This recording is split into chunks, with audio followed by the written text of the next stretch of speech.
Hello children. पिछले video में यानी कि पिछले लेक्चर में हमने क्या देखा है, पतंग यह कविता देखी है। तो पहले एक बार हम कविता को रीड करेंगे। चलो, पतंग कविता। सर सर सर सर उड़ी पतंग, फर फर फर फर उड़ी पतंग। इसको काटा उसको काटा, खूब लगाया सैर सपाटा।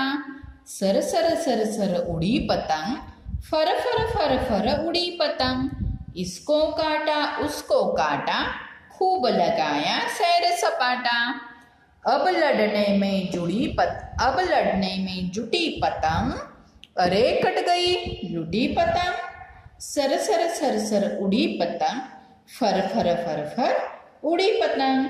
हमने यह कविता देखी है और यह कविता से सीख क्या पाई है कि पतंग उड़ाने में हमें खूब मजा आता है। यह कविता हमने लास्ट लेक्चर में देखी है। आज हम क्या करने वाले हैं, इसके ऊपर जो स्वाध्याय दिया हुआ है, अभ्यास दिया हुआ है, उसे हम सॉल्व करने वाले हैं। देखो, इसमें पहला प्रश्न लिखित में क्या है, दिए गए प्रश्नों के उत्तर कुछ शब्दों में लिखो। पहला प्रश्न है, सर सर फर फर कौन उड़ रही थी? तो कौन उड़ रही थी? पतंग। आपको टेक्स्ट बुक में पतंग ऐसे लिखना है। दूसरा प्रश्न, पतंग ने क्या खूब लगाया? पतंग ने सैर सपाटा खूब लगाया। क्या लगाया पतंग ने खूब? सैर सपाटा। यह आपको टेक्स्ट बुक के साथ साथ अपनी नोटबुक में भी क्वेश्चन के आंसर्स लिखने हैं। अब देखो, दूसरा प्रश्न क्या है, दिए गए प्रश्नों के उत्तर लिखो। यह उत्तर आपको फुल सेंटेंस में देने हैं। पहला प्रश्न है, पतंग कैसे उड़ रही थी? तो पतंग कैसे उड़ रही थी? सरसर और फरफर। पतंग सरसर और फरफर उड़ रही है। पतंग कैसे उड़ रही थी? सरसर और फरफर। यह आपको अपनी कॉपी में यानी कि नोटबुक में, अपनी नोटबुक में राइट डाउन करना है। यहाँ पे मैंने आंसर्स लिखे हैं। ऐसे आंसर बिल्कुल भी टेक्स्ट बुक में नहीं लिखने हैं। इन दो प्रश्नों के, समझ में आ गया? इन दो प्रश्नों के उत्तर बाकी प्रश्नों के साथ साथ आपको कहाँ लिखने हैं? अपनी नोटबुक में लिखने हैं। दूसरा प्रश्न क्या है, पतंग क्या करने में जुटी रही? पतंग लड़ने में जुटी रही। पतंग लड़ने में जुटी रही, ऐसे आपको लिखना है।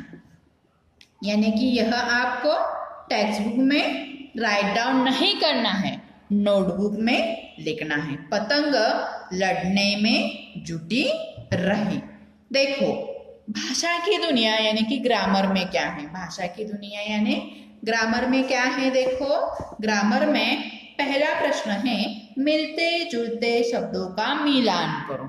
मिलते जुलते शब्द। अब देखो, सर का मिलता जुलता शब्द कौन सा यहाँ पे दिया हुआ है? फर।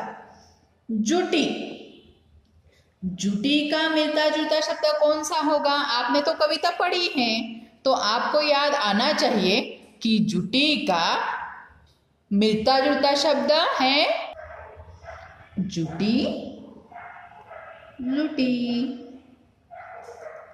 उड़ी, उड़ी का मिलता जुलता शब्द कौन सा होगा? उड़ी। और रह गया कौन सा? कटी। कटी का कौन सा है मिलता जुलता शब्द? फटी। यह आपको टेक्स्ट बुक के साथ साथ अपने नोटबुक में भी राइट डाउन करना है। आगे क्या है, दिए गए शब्दों का वाक्य में प्रयोग करो। अब आपको क्या करना है, सर सर और फर फर, इससे हम वाक्य तैयार करने वाले हैं। कैसे वाक्य तैयार करेंगे? तो कविता में क्या दिया हुआ है, सरसर और फरफर क्या उड़ रही है? पतंग उड़ रही है, ऐसा दिया हुआ है। तो हम एक वाक्य इससे तैयार करेंगे। सरसर का पतंग सरसर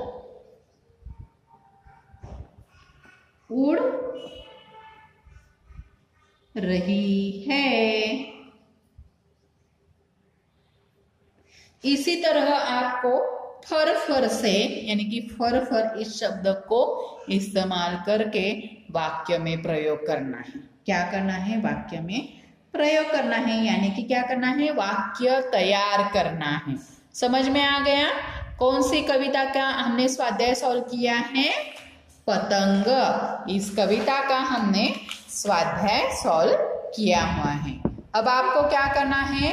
कविता पहले 2 बार रीड करनी है, साथ ही साथ क्वेश्चन आंसर टेक्स्ट बुक में और नोटबुक में भी कॉपी डाउन करने हैं। समझ में आ गया? धन्यवाद।